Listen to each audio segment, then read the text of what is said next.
Hey guys, welcome back to Trendy Gadget. Today we'll talk about why the TCL 20 Pro 5G is a scam. Let's head into it. TCL 20 Pro 5G. The TCL 20 Pro 5G's overall score out of 89 puts it near to the top of our current display rankings, indicating significantly better color, motion, and touch performance than its direct predecessor, the TLC 10 Pro, which scored 83 when we tested it in fall 2020. Let's look at some details in more detail. The TLC 20 Pro 5G's display overall score of 89 is based on its performance in 6 categories: readability, color, video, motion, touch, and artifacts. We'll look at these display quality subscores in greater detail and explain what they mean for users, as well as compare the TLC 20 Pro 5G's performance to that of its predecessor, the TLC 10 Pro, and 2 of its main flagship competitors, the OnePlus 8 Pro and the Vivo X51 5G. Although the TCL 20 Pro 5G scored lower than its predecessor, the TCL 10 Pro, its brightness levels provide good readability in almost all lighting conditions. With the exception of direct sunlight, it has excellent luminance indoors, and while it can be brighter outside in the shade, it's still readable.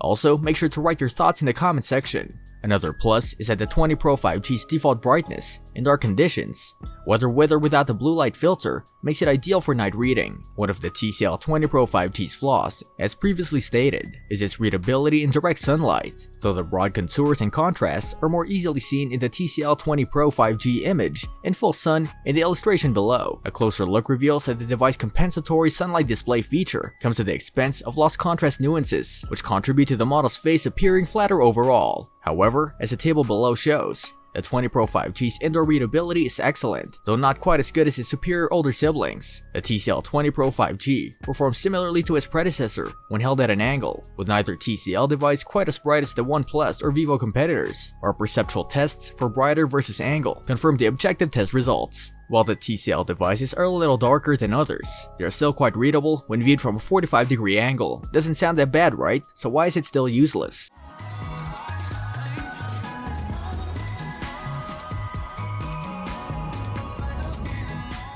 A 5G phone. While we've been sold to the idea of lightning speeds and no latency, you can expect to walk down the street with a smartphone that's constantly switching from 5G to 4G and back as you move from 5G coverage to non-coverage and back. 1 second, gigabit speeds. The next, 50 megabits. Your experience will most likely be positive if you live in a major city, with a high population density makes it cost-effective to spend money blanketing the landscape in 5G coverage. But don't get your hopes up if you live in a smaller town or even a suburb. By the way, all that switching between access points, even if you stay in 5G coverage areas the entire time, will drain your battery faster because your phone is constantly looking for the best signal strength. To get to that point where it's like the Internet of Things and everything is connected, you need to overcome a very large obstacle. What an incredible time to be alive. Not only is the range bad, but you'll have a hard time using 5G if you can physically see a 5G access point. Trees, it turns out, can block 5G signals, something that isn't an issue with 4G. Even if you can see the access point, your smartphone may not be able to, because even windows can interfere with a 5G signal. The issue with 5G is that it has a short range and can penetrate common objects in the wild. It's no problem, simply add more access points. The issue has been resolved, not so quickly. How do all those 5G access points connect to the rest of the network and the internet in your opinion?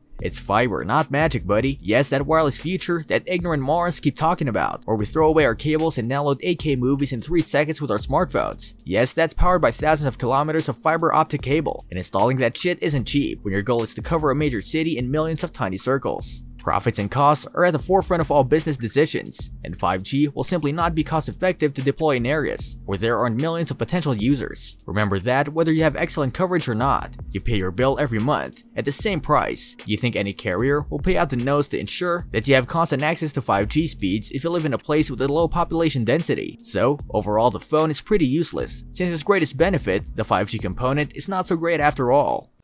If you're going to spend your money, it's going to be a huge premium for something that won't be an amazing experience. What do you think about the TCL 20 Pro 5G? Do you agree that it's useless? Let us know in the comment section. This brings us to the end of our video. I hope you enjoyed it. Hit like if you did, and don't forget to subscribe to our channel so that you don't miss any of our videos in the future. Also, watch the 2 videos that are on your screen because I'm sure you'll love them. With that, I'll see you in the next video.